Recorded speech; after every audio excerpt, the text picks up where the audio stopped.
नमस्कार, जय हिंद, वंदे मातरम। दोस्तों, आपका एक बार फिर से स्वागत है हिंदुस्तानी एजुकेशन पॉइंट में। दोस्तों, आज का आप थंबनेल तो देख ही रहे होंगे, क्या है? जीन पियाजे का संज्ञानात्मक विकास का सिद्धांत।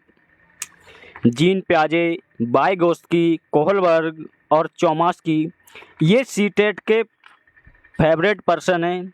इसमें से सीटेट 100% पूछता है। अगर आप सीटेट देने जा रहे हैं और आपने जीन पियाजे, कोहलबर्ग और वाइगोत्स्की को नहीं पढ़ा है तो आपने सीटेट के लिए बाल विकास में कुछ नहीं पढ़ा, ऐसा माना जाता है।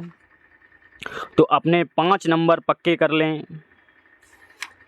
तो बिना समय गवाए चलते हैं, बात स्टार्ट करते हैं वीडियो।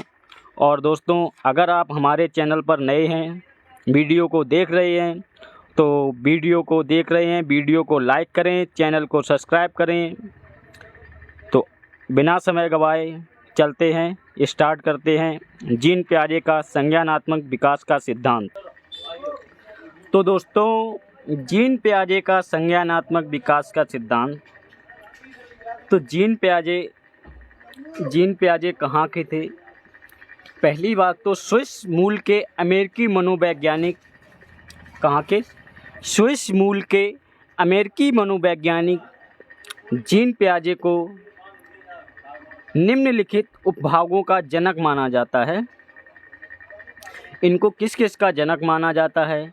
जैसे कि विकासात्मक विधि का जनक जीन पियाजे को माना जाता है। शिक्षण का विकासात्मक प्रतिमान, इसका भी जनक जीन पियाजे को माना जाता है। और विकासात्मक मनोविज्ञान, डेवलपमेंटल साइकोलॉजी का जनक जीन पियाजे को माना जाता है।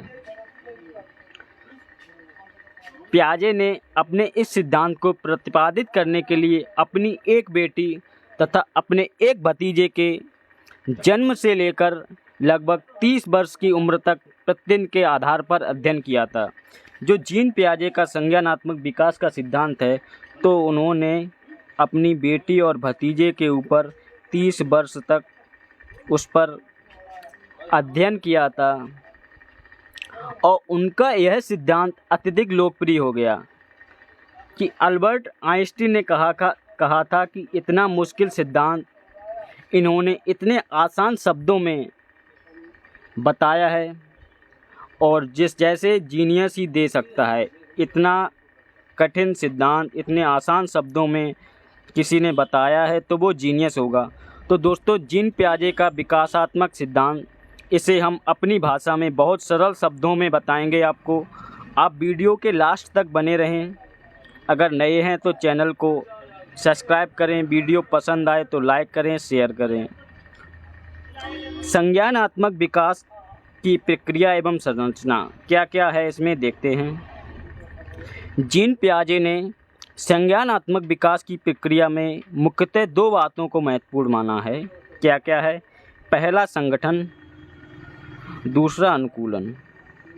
संगठन क्या है? अनुकूलन क्या है? आत्मकेंद्रितता क्या है? केंद्रीकरण क्या है? जीववाद क्या है? वस्तु स्थायित्व क्या है?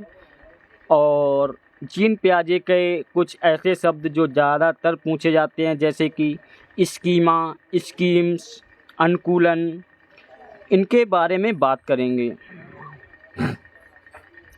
तो संगठन से तात्पर्य बुद्धि में विभिन्न क्रियाएं जैसे प्रत्यक्षीकरण, स्मृति, चिंतन एवं तर्क सभी संगठित होकर करती हैं। संगठन में क्या होता है, ये सभी चीज़ें होती हैं।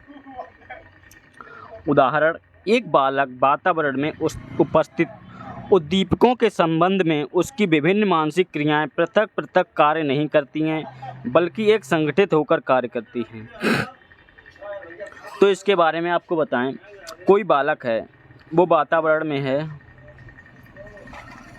ये बालक है, वो वातावरण में है, उसे जैसा एनवायरनमेंट मिलेगा वैसा ही काम करेगा। तो उसमें उसके उपस्थित उद्दीपक के संबंध में उसकी एक क्रिया नहीं चलती है, उसकी अलग अलग मानसिक क्रियाएं चलती हैं और जो एक साथ संगठित होकर कार्य करती हैं।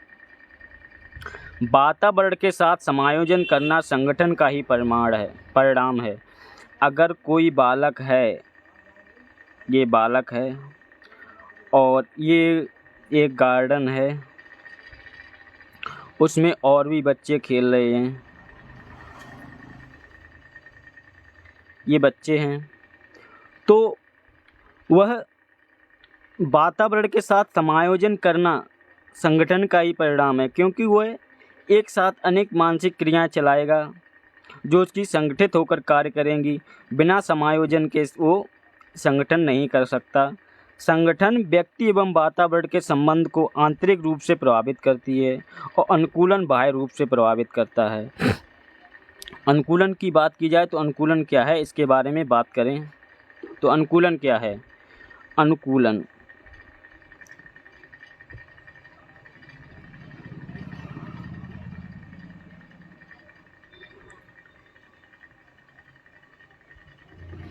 अनुकूलन राइटिंग ना देखें, आप मेरी आवाज़ को समझें, सुने। जैसे कि कोई नई जानकारी प्राप्त होती है, किसी नई जानकारी प्राप्त होने पर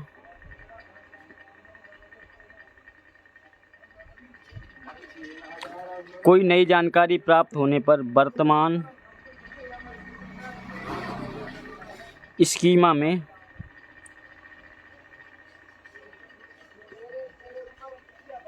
विरोध पैदा होने पर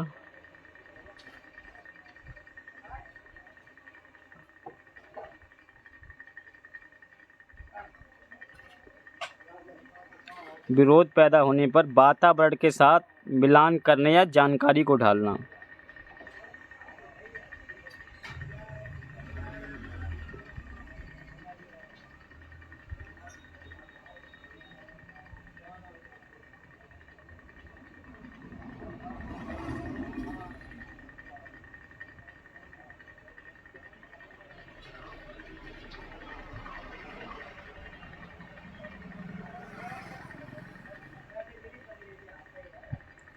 अनुकूलन को इंग्लिश में अडेप्टेशन कहते हैं।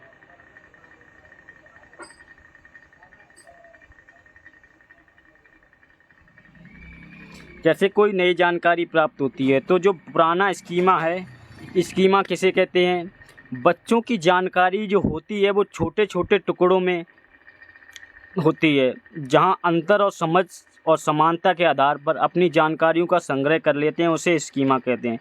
जैसे कि एक बालक है, उसे बताया कि बिल्ली होती है, उसके 4 पैर होते हैं, काली होती है, उसके पूँछ होती है, तो उसे अपनी जानकारी को धीरे धीरे इकट्ठा कर लेते हैं, वो उसे समझ जाते हैं कि ये बिल्ली है।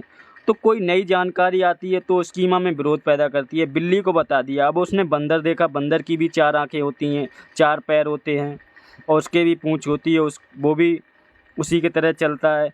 तो जो नई जानकारी आती है उनमें विरोध पैदा होता है, तो वो समझ नहीं पाता ये बंदर है या बिल्ली है, तो उसके साथ वातावरण के साथ मिलान करते हैं या जानकारी को ढालते हैं, तो उसे ही अनुकूलन कहते हैं। तो अनुकूलन को हमने समझा। अब बात करते हैं नेक्स्ट। जीन पियाजे ने 3 शब्द दिए हैं, जैविक परिपक्वता, मौलिक वातावरण के साथ अनुभव और सामाजिक पर्यावरण के साथ अनुभव। तो इनके बारे में जानेंगे अब क्या क्या हैं ये। पियाजे ने एक और पक्ष का समावेश किया है जिसे संतुलनीकरण कहते हैं। संतुलनीकरण क्या है, इसके बारे में बात करते हैं। संतुलितकरण उपयुक्त तीनों पक्षों के मध्य समन्वय स्थापित करना,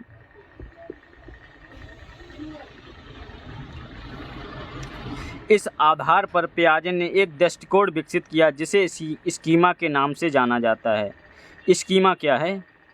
पियाजे के अनुसार संतुलनीकरण ही स्कीमा है। स्कीमा को सही रूप में समझने हेतु इन 3 अवधारणाओं को समझना अत्यंत आवश्यक है। कौन कौन सी 3 अवधारणाएं हैं उसके बारे में बात करते हैं।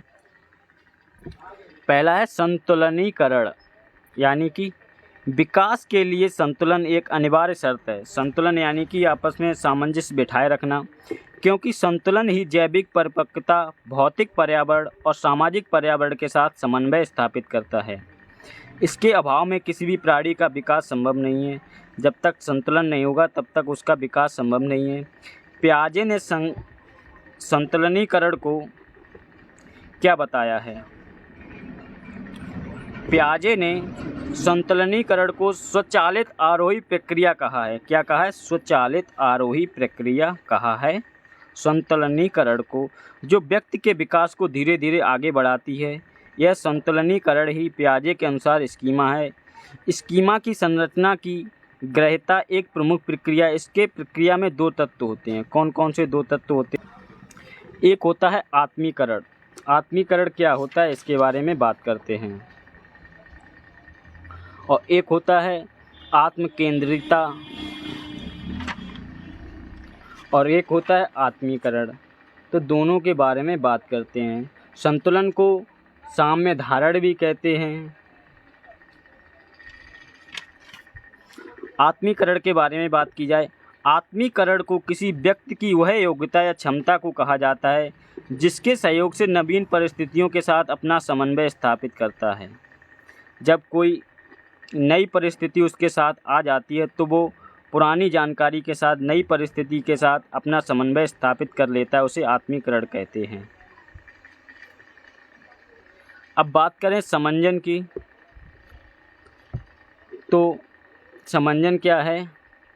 समंजन का अर्थ है पूर्व अनुभवों की पृष्ठभूमि में नवीन अनुभवों का आत्मीकरण, अर्थात वातावरण से ज्ञान प्राप्त करने में बालक के पूर्व अनुभव भी सहायक हैं, जो समंजन कहलाते हैं।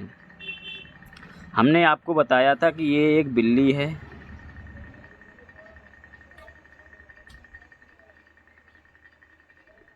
इसके 4 पैर हैं और उसकी 2 आँखें हैं, एक मुंह है, उसके ऐसे धब्बे हैं। तो उसने अपने दिमाग में बिठा लिया कि ये बिल्ली है, और जब उसे नई जानकारी मिलती है, नवीन अनुभव मिलते हैं, तो वातावरण के ज्ञान प्राप्त करने के लिए बालक के पूर्व अनुभव भी सहायक होते हैं। जब उसे नई जानकारी मिल रही है, किसके बारे में? बंदर के बारे में। ये बंदर है, इसके भी पूँछ है, इसके भी 4 टांगे हैं। तो उसका पूर्व अनुभव है, उसी के अनुसार वह जानकारी को समंजन करेगा, यानी कि उसको एक साथ मिलाएगा, उसमें अपनी तर्क लगाएगा, तो उसके अनुसार वो सीख पाएगा। और जीन पियाजे ने क्या कहा है? बालक जैसे जैसे अपने वातावरण में समंजन आत्मीकरण करता जाता है, इसका संज्ञानात्मक विकास आगे बढ़ता है। जीन पियाजे ने स्कीमा के साथ साथ बालक के बौद्धिक विकास की अवस्थाएं भी बताई हैं, जो कि निम्नलिखित हैं। कौन कौन सी अवस्थाएं बताई हैं उसके बारे में बात की जाए। दोस्तों, जीन पियाजे के कुछ प्रमुख शब्द हैं, पहले उनको समझ लें, उसके बाद हम आपको जीन पियाजे का संज्ञानात्मक विकास का बताएंगे। क्योंकि ये जो शब्द हैं, जैसे कि विकेंद्रीकरण, आत्मकेंद्रीयता, अविलोमितता और जीववाद, वस्तु स्थायित्व, इसके बारे में सबसे पहले समझेंगे, उसके बाद हम आपको आगे बढ़ाएंगे। दोस्तों, बात की जाए वस्तु स्थायित्व यानी कि ऑब्जेक्ट परमानेंस, तो वस्तु स्थायित्व क्या है? वस्तुएं आँखों से ओझल जरूर होती हैं, लेकिन उनका अस्तित्व बना रहता है। जैसे कि कोई वस्तु है, जैसे ये चीज़ है, ये रुपए है या ये कप है,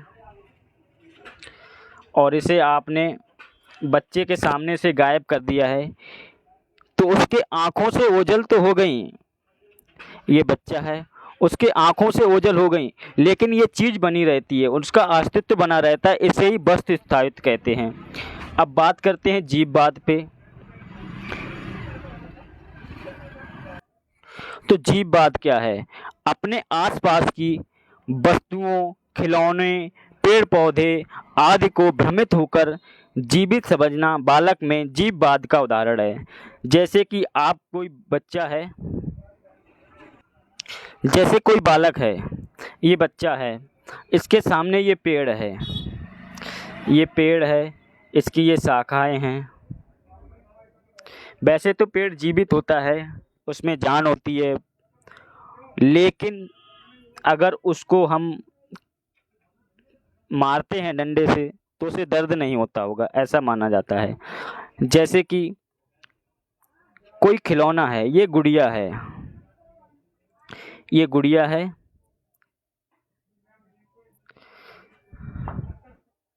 ये गुड़िया है, बच्चा गुड़िया के साथ खेल रहा है, गुड़िया के साथ खेल रहा है और गुड़िया गिर जाती है, तो वो क्या समझता है कि इसे चोट लग गई है और वो रोने लगता है।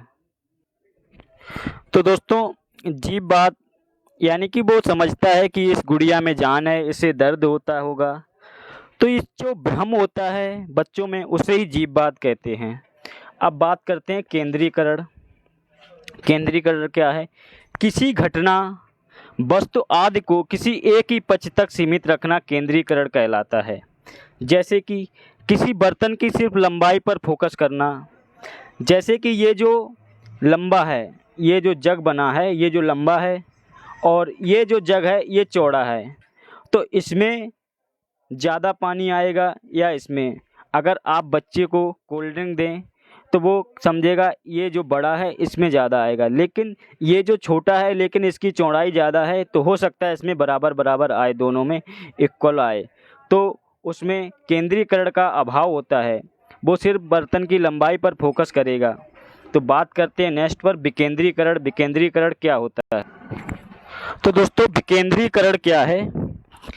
किसी घटना, वस्तु, परिस्थिति के एक से अधिक पक्षों पर फोकस करना। जैसे किसी बर्तन की लंबाई, चौड़ाई, ऊंचाई, तीनों पर फोकस करना, उसे कहते हैं विकेंद्रीकरण। अब बात करते हैं आत्मकेंद्रीयता। आत्मकेंद्रीयता किसे कहते हैं, इसके बारे में जानेंगे, बात करेंगे।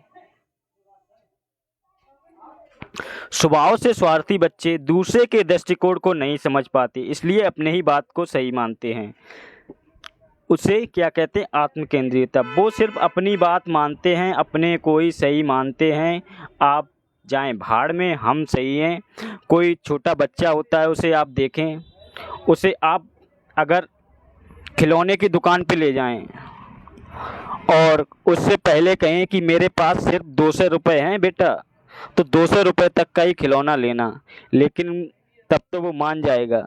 जब आप उसे उस दुकान तक ले जाते हैं तो उसे जो खिलौना पसंद आएगा, वो चाहे आपके पास 200 रुपये हैं, अगर वो 2000 का भी है, तो वो सिर्फ, उसे इससे मतलब नहीं है कि आपके पास 200 रुपये हैं या 2000 हैं। वो सिर्फ अपने दृष्टिकोण को ही समझेगा, अपने मन का ही लेगा। उसे इससे मतलब नहीं है कि आपके पास 200 हैं या 2000 हैं।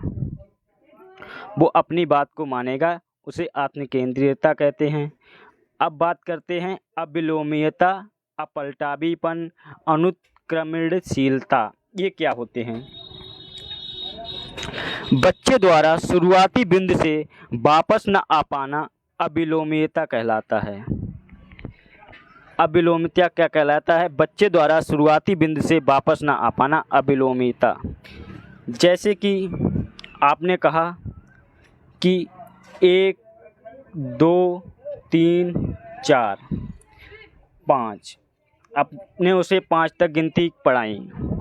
अब उसके बाद उसे आपने 6 7 8 9 10 तक पढ़ाई, तो वो 6 7 8 9 10 इनको याद रखेगा, लेकिन शुरुआती बिंदु जो 1 2 3 4 5 आपने उसे पढ़ाया था वो भूल जाएगा, उससे वो वापस नहीं आ पाएगा। इसे अपलटावीपन, अनुत्क्रमणशीलता या अविलोमिता कहते हैं। अब बात करते हैं विलोमीयता या पलटावीपन या उत्क्रमणीयता। ये ठीक उल्टा होता है।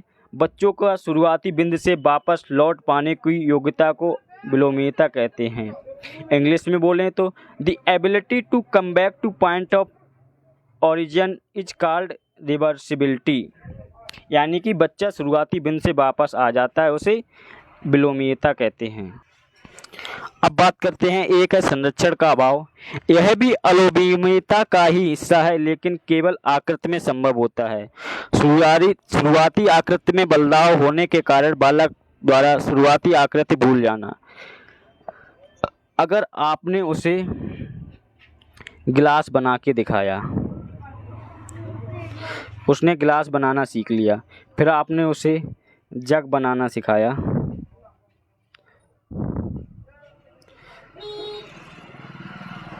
आपने उसे जग बनाना सिखाया तो वो गिलास बना तो लेता था पहले, तब गिलास बना पाता था, लेकिन जब उसने जग सीखा तो वो गिलास बनाना भूल गया। लेकिन जबकि जग और गिलास कुछ कुछ सेम है, वैसे ही बनते हैं, तो इसे संरक्षण का अभाव कहते हैं। अब बात करें संरक्षण यानी कन्वर्सेशन। किसी आकृति में परिवर्तन करने के बाद भी मूल या शुरुआती आकृति को नाश नहीं होता है। यानी कि ये जो गिलास था, इससे हमने जग बनाया, तो अगर इसमें ये डंठल हटा दिया जाए, इसका ये हटा दिया जाए, तो ये गिलास रह जाएगा। तो इसका शुरुआती आकृति का नाश नहीं हो रहा है। तो संरक्षण का अभाव और संरक्षण यानी कि एक दूसरे के ये अपोजिट हैं। अब बात करते हैं वर्गीकरण। वर्गीकरण क्या है? वस्तुओं और घटनाओं की समानता और अंतर के आधार पर अलग अलग समूहों में रखना ही वर्गीकरण। वर्गीकरण किसके अंतर्गत आता है? गणितीय संक्रिया, यानी कि प्लस माइनस का ज्ञान ही गणितीय संक्रियाएं हैं। और बात करते हैं दोस्तों स्कीम्स। किसी कार्य को करने का सही क्रम या पैटर्न स्कीम कहलाती है। जैसे कि जब हम कक्षा 5 में थे तो हमसे कहा जाता था कि आपकी स्कीम आ गई है।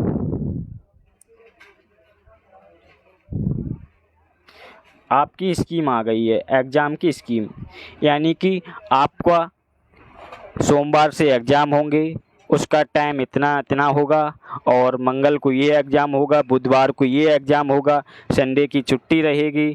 तो ये स्कीम है। स्कीम का क्या मतलब होता है? किसी का कार्य का सही क्रम या पैटर्न।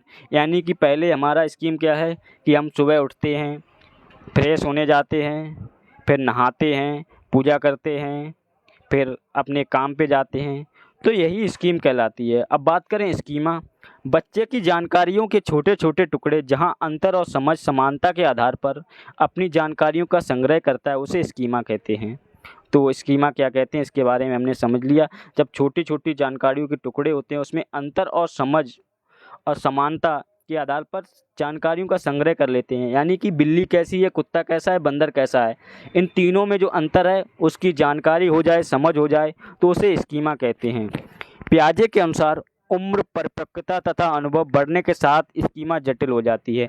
जैसे जैसे बच्चे का उम्र बढ़ती है, परिपक्व होता है, तो उसका स्कीम जटिल हो जाती है। कैसे? क्योंकि शुरुआती दिनों में बच्चा बंदर को, बिल्ली को, कुत्ते को समझ नहीं पाता है। अगर उसे आपने चिड़िया दिखाई, उसे स्पैरो यानी गौरैया दिखा दिया, तो वो उसे बता दिया चिड़िया है। और आपने उसके बाद उसे कबूतर दिखाया, तो वो कबूतर और चिड़िया, गौरैया को, दोनों को चिड़िया समझेगा। वो उसमें अंतर नहीं कर पाएगा। जब वो बड़ा हो जाएगा तो उसमें अंतर करना सीख जाएगा। तो जैसे जैसे वो परिपक्व होगा तो उसका स्कीमा जटिल हो जाएगा। परिपक्वता। परिपक्वता क्या है, इसके बारे में बात करें। ऐसे गुण जो बालक में वंशानुक्रम द्वारा पहले से ही मौजूद हैं, लेकिन तभी प्रकट होंगे जब वह उनके लिए सही उम्र पा लेगा। इसी सही उम्र को परिपक्वता कहते हैं। ये बात बहुत अच्छी बोली है कि कुछ गुण वंशानुक्रम द्वारा पहले से ही मौजूद होते हैं, लेकिन प्रकट कब होंगे? जब वह उसके लिए सही उम्र पालेगा। जैसे कि सभी को पता है कि जो मनुष्य होते हैं, मनुष्य, हम मनुष्य लोग, मनुष्य नहीं बोलेंगे, जेंट्स बोलेंगे, यानी कि लड़के बोलेंगे। लड़कों के दाढ़ी मूंछ निकलती है, ये बात बिल्कुल सही है, लेकिन कब निकलेगी? जब वो उतनी उम्र पे हो जाएंगे तभी निकलती है। उम्र पे निकलती है, लेकिन किसी की जल्दी निकल आती है, किसी की लेट निकलती है, लेकिन निकलती है। यानी कि जो उम्र है उस पर ही। तो और बात करते हैं अनुकूलन पर। अनुकूलन, किसी नई जानकारी प्राप्त होने पर, वर्तमान स्कीमा में विरोध पैदा होने पर वातावरण के साथ मिलान करना है, जानकारी को ढालना। जैसे कि एक बच्ची दाल चावल अलग अलग खाती थी, लेकिन नए तरीके से दोनों को मिलाकर खाने लगी है। तो अनुकूलन के अंतर्गत दो प्रक्रिया आती हैं, एक समावेशन, एक समायोजन। तो इसके बारे में बात करते हैं, समावेशन और दोस्तों वीडियो लंबी हो जाए कोई फर्क नहीं है, लेकिन एक एक पॉइंट समझ लो। एक बार समझ नहीं आए दोबारा रिपीट करके देखो, स्पीड बढ़ा के देखो, स्पीड कम करके देखो, लेकिन एग्जाम में जाने से पहले अच्छे से समझ लो कि वहाँ पर हमें गलती नहीं करनी है, क्योंकि ये ऐसे पॉइंट हैं जो आते ही हैं। समावेशन, सम्मिलन, आत्मसातीकरण, ये क्या हैं? बिना अंतर किए वर्तमान स्कीमा में नई जानकारी जोड़ना। जैसे 4 पैर और पूंछ समान होने के कारण बिल्ली को कुत्ता मान लिया, तो ये क्या है? समावेशन है, आत्मसातीकरण है। और समायोजन, समावेशन द्वारा स्कीमा में भेजी गई जानकारी को गलत होने पर जानकारी में बदलाव लाना समायोजन है।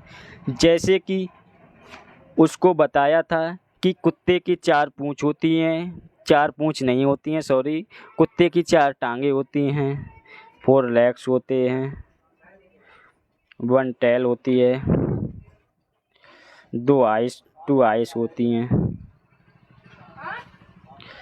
तो जब उसने दूसरा देखा, यानी कुत्ते को देखा था, 4 उसकी टांगे हैं, 1 पूंछ है, 2 आँख हैं, 1 मुंह है, और बिल्ली को देखा तो उसने जब जो नई जानकारी है उसको गलत था तो उसे उसमें ढाल लिया, जानकारी में परिवर्तन कर लिया, उसे समायोजन कहते हैं। 4 पैर पूंछ समान होने के कारण कुत्ते को बिल्ली मान चुके बालक को दोनों की आवाज़ के आधार पर अंतर कर लेना, यानी कि जब उसने दोनों की आवाज़ पर अंतर कर लिया है तो उसने उसे अलग से अपनी मेमोरी में बिठाया है, तो यानी कि समायोजन कर लिया है। अब बात करते हैं संतुलन पर। संतुलन क्या है? वह अवस्था जब बच्चे के स्कीमा में मौजूद जानकारियों में कोई विरोधाभास नहीं हो, यानी कि उसने देखा कि ये ऐसा है, गोल ये चीज़ है, जैसे कि कोई गोल चीज़ है। गोल क्या हो सकता है? गोल आलू भी होता है और गोल प्याज भी होता है, तो उसने दोनों को एक ही समझ लिया। जब बच्चा स्कीमा में मौजूद जानकारी में कोई विरोधाभास नहीं, नई जानकारी फिर से बालक के संतुलन को बिगाड़ देगी और वह संतुलन वापस पाने के लिए अनुकूलन की प्रक्रिया से गुजरेगा और यह प्रक्रिया लगातार चलेगी। इसे ही संतुलन या समधारण कहते हैं। तो दोस्तों, पियाजे का संज्ञानात्मक विकास बहुत बड़ा है, बहुत पॉइंट हैं। हम एक एक पॉइंट को क्लियर किए हैं, ऐसा नहीं कि 2-4 मिनट में इसे क्लियर कर लिया जाए, तो ये गलत बात होगी, आधा अधूरा रहेगा। तो पियाजे ने संज्ञानात्मक की 4 अवस्थाएं बताई थी। संज्ञानात्मक विकास को 4 अवस्थाओं में विभाजित किया था। वो कौन कौन सी अवस्थाएं हैं? जो हमने आपको पहले बताया है वो सभी वर्ड पूछे जाते हैं, बहुत ही इम्पोर्टेंट थे, हमने ऐसे ही आपका इतना समय नहीं लिया है। तो अब हम अवस्थाओं की बात करते हैं और इसके अंदर क्या क्या आता है उसके बारे में बात करेंगे।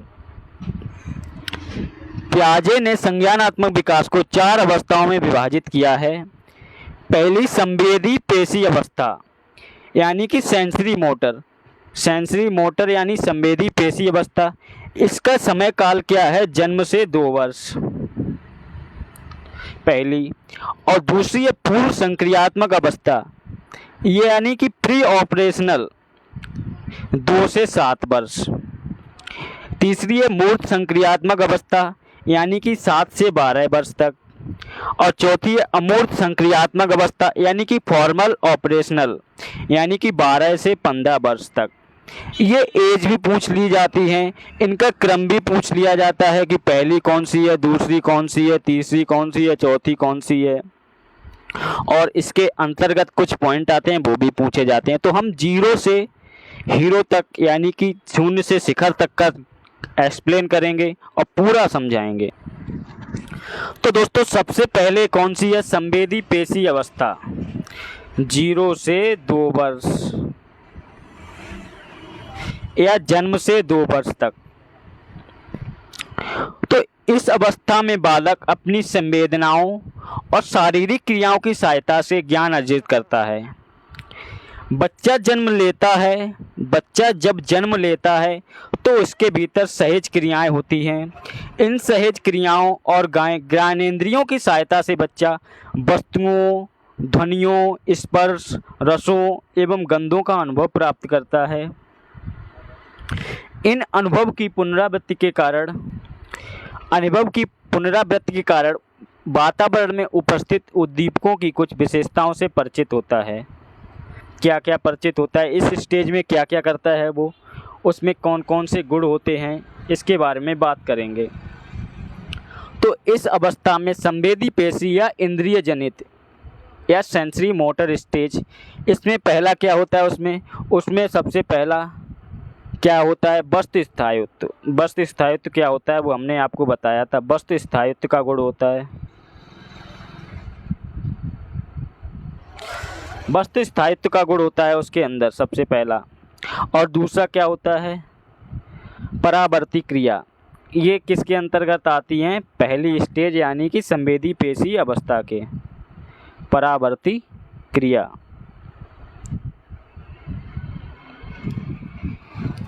तीसरा क्या होता है इसमें, संवेदी पेशी अवस्था में अनुकरण।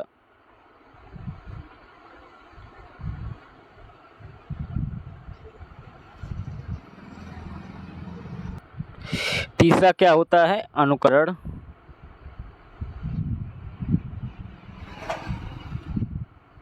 ये सभी संवेदी पेशी अवस्था के अंतर्गत आते हैं। और क्या होता है चौथा, इंद्रिय आधारित चिंतन। इंद्रिय आधारित चिंतन, इंद्रिय आधारित चिंतन होता है और स्मृति आधारित चिंतन होता है।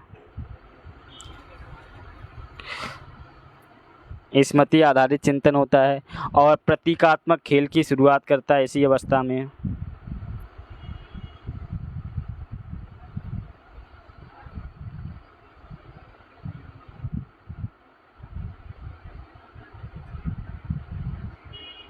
तो इतने काम वो संवेदी पेशी अवस्था या इंद्रिय जनित अवस्था या सेंट्री मोटर स्टेज यानी कि 0 से 2 वर्ष और जन्म से 2 वर्ष या जन्म से, इतनी काम करता है वो।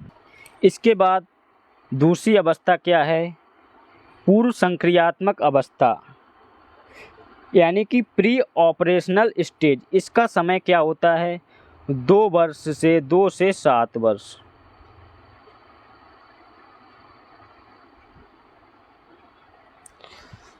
इसका समय क्या होता है, 2 से 7 वर्ष।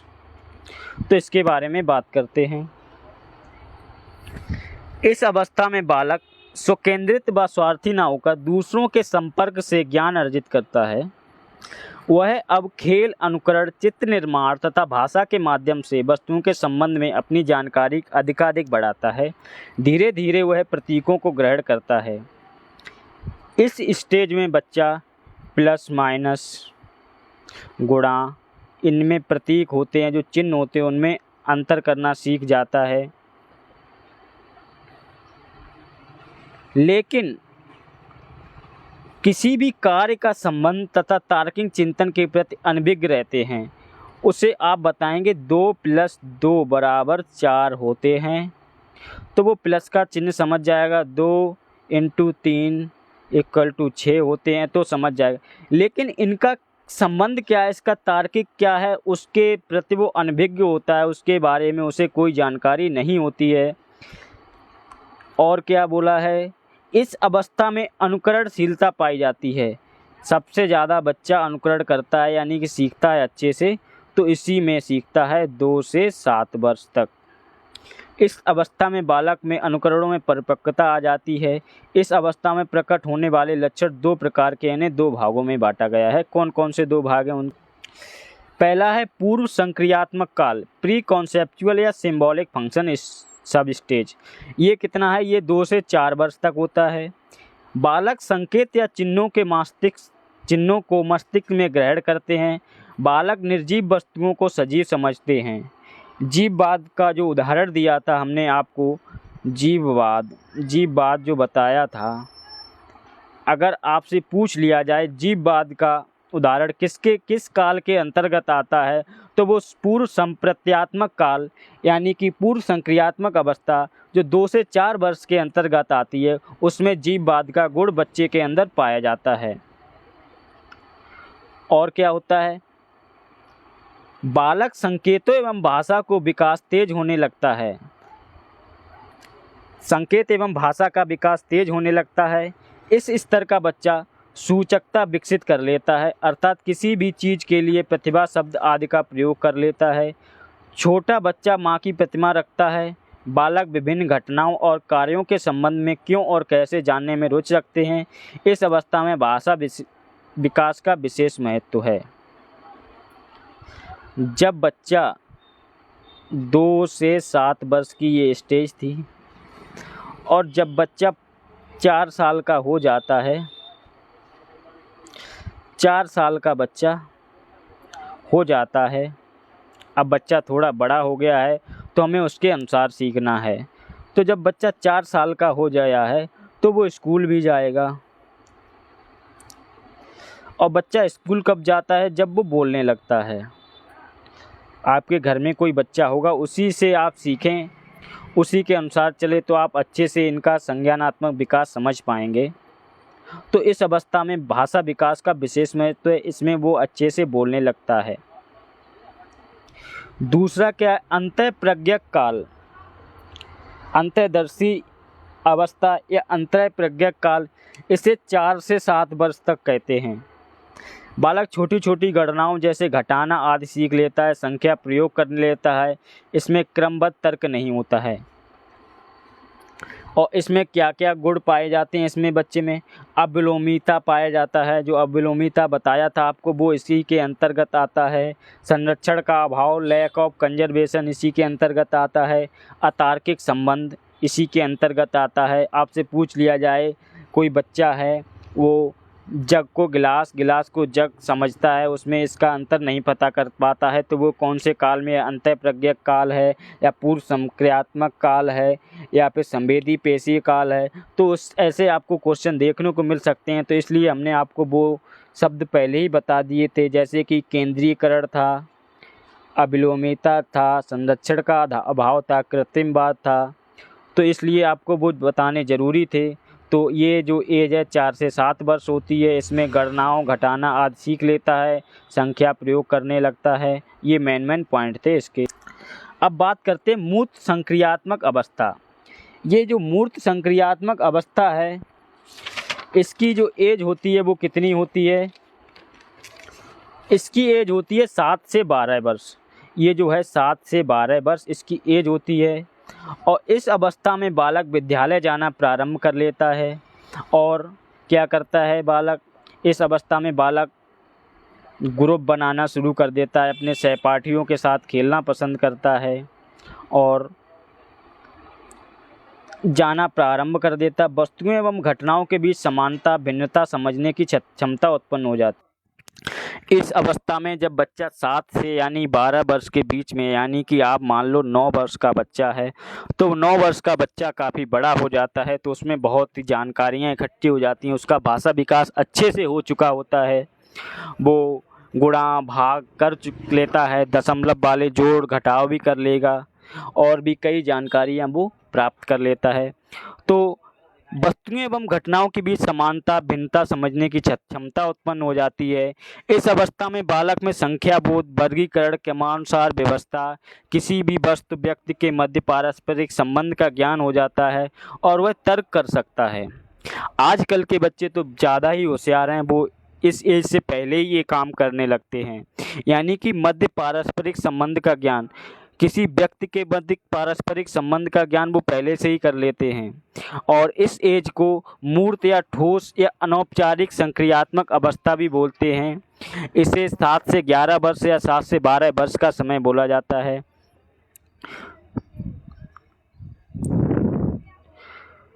वह संक्षेप में अपने चारों ओर के पर्यावरण के साथ अनुकूलन करने के लिए अनेक नियमों को सीख लेता है। तो इसमें कौन कौन से पॉइंट आते हैं? इसमें आता है गणितीय संक्रिया।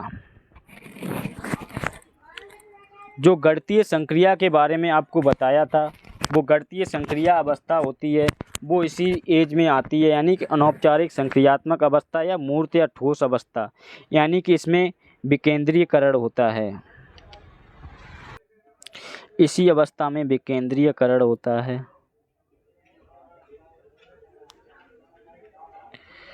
विकेंद्रीकरण होता है, वर्गीकरण करना सीख जाता है, वर्गीकरण करना सीख जाता है, संरक्षण हो जाता है उसमें, और विलोमीयता हो जाता है। वो अब गिलास से जग, जग से गिलास अंतर समझ लेगा। तार्किक चिंतन हो जाता है उसमें।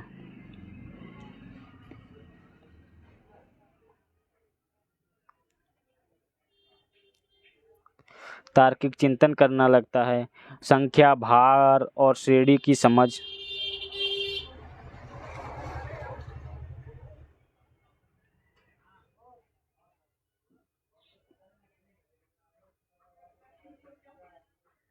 ये सब बातें वो इस अवस्था में करने लगता है। अब ये अवस्था है और औपचारिक या अमूर्त संक्रियात्मक अवस्था। तो इस अवस्था में बालक क्या क्या करना सीख जाता है। अब तो बालक बहुत ही ज़्यादा बड़ा हो चुका है। यह अवस्था 12 वर्ष के बाद की है। इस अवस्था की विशेषताएं निम्न हैं। क्या क्या विशेषताएं हैं? तार्किक चिंतन की क्षमता का विकास। अब वो बच्चा तार्किक चिंतन करने लगता है। जैसे कि एक ये बल्ब है, ये बल्ब है, मान लो एलईडी बल्ब है, इसमें ये पॉइंट लगे हैं, इसमें ये तार है। लाइट आने पर बल्ब क्यों जला, तो उसके बारे में अगर उससे आप पूछेंगे तो वो अच्छे से समझा देगा, क्योंकि उसमें करंट यानी इसमें तार्किक चिंतन की क्षमता का विकास हो जाता है। समस्या समाधान की क्षमता का विकास हो जाता है। वास्तविक अवास्तविक में अंतर समझने की क्षमता का विकास हो जाता है और वास्तविक अनुभवों को काल्पनिक परिस्थितियों में ढालने का क्षमता का विकास हो जाता है। परिकल्पना विकसित करने की क्षमता का विकास, विसंगतियों के संबंध में विचार करने की क्षमता का विकास। और जीन पियाजे ने इस अवस्था को अंतर्ज्ञान कहा है। क्या? अंतर्ज्ञान, यानी कि वो अपने आप से अपना माइंड लगा लेता है अपने आप से, यानी कि वो इस एज में बच्चा, यानी कि आप ऐसे समझ लें वो रीजनिंग सॉल्व कर सकता है,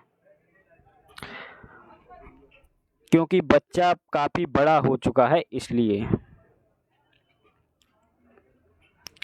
अब नेक्स्ट है औपचारिक या अमूर्त संक्रियात्मक अवस्था। ये तो पढ़ लिया है। इसके बाद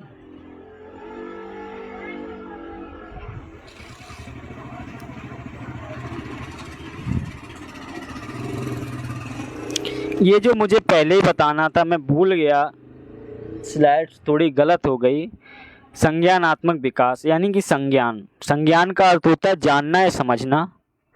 तो बाद में समझ लें, अभी एग्जाम तो निकला नहीं है। यह एक ऐसी बौद्धिक प्रक्रिया है जिसमें विचारों के द्वारा ज्ञान प्राप्त किया जाता है। पियाजे का मानना था कि बच्चे सक्रिय रूप से अपने वातावरण के संपर्क करते हैं और अपने कार्यों के माध्यम से ज्ञान प्राप्त करते हैं। पियाजे के 3 प्रकार के ज्ञान के बीच भेद किया है जो बच्चे प्राप्त करते हैं, यानी कि भौतिक, तार्किक और गणितीय और सामाजिक ज्ञान। ये 3 थे उसके। अब बात की जाए पियाजे की बुक। पियाजे की निम्नलिखित बुक हैं। पियाजे की बुक ऑफ पियाजे। तो पियाजे की बहुत ही इम्पोर्टेंट बुक ज़्यादातर पूछ ली जाती हैं पियाजे की। तो कौन कौन सी बुक हैं?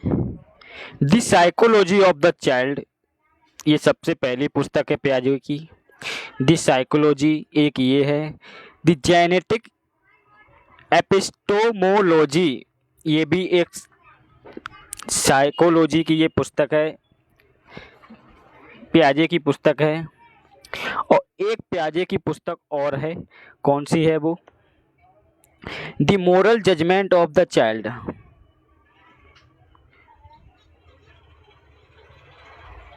Moral judgement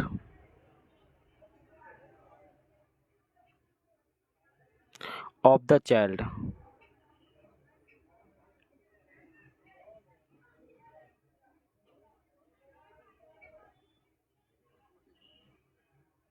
the moral judgement of the child, ये पियाजे की पुस्तक है। कौन कौन सी हैं यहाँ पर लिख देते हैं। The psychology,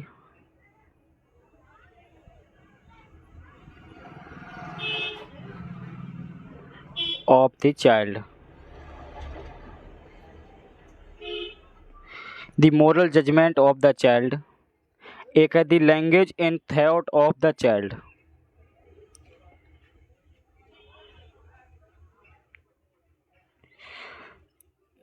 And thought of the child.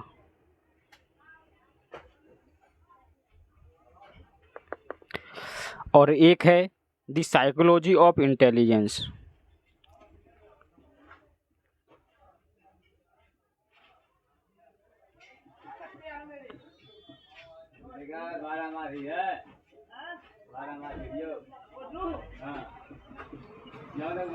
ये प्रमुख पुस्तकें थी पियाजे की.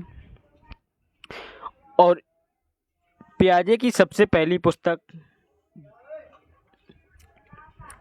पियाजे ने सर्वप्रथम एक पुस्तक the language of thought of the child, ये इनकी सबसे पहली पुस्तक थी जो सन 1930 में लिखी थी. तो दोस्तों, आशा है कि आपको पियाजे की थ्योरी पूरी समझ में आई होगी. अगर आप वीडियो को बिना स्किप किए पूरा देखेंगे तो पियाजे से संबंधित कोई भी क्वेश्चन आपका छूटेगा नहीं. ये पूर्ण गारंटी है अगर आप अच्छे से समझ लेते हैं. तो दोस्तों, आज के लिए इतना ही था. मिलेंगे नेक्स्ट वीडियो में. आपको कोहलर और वाइगोत्स्की और चोमास्की के बारे में एक वीडियो में आपको पूरा समझाएंगे. पियाजे का बहुत बड़ा विकास, संज्ञानात्मक विकास बहुत ही बड़ा है. इसे 2-4 मिनट में समझना, 10 मिनट में समझना मुमकिन नहीं है. 45-50 मिनट में भी समझाना कोई बड़ी बात नहीं है. पियाजे को समझेंगे अगर आप तो 2 से 3 दिन तक समझें, 2 से 3 दिन तक पढ़ें आप लगातार तो भी कम पड़ जाएगा. लेकिन हमने इतनी जल्दी आपको समझाया है. तो अगर आपको वीडियो पसंद आई हो तो लाइक, सब्सक्राइब, शेयर कर लें. मिलते हैं नेक्स्ट वीडियो में. तब तक अपना ख्याल रखें. जय हिंद, वंदे मातरम.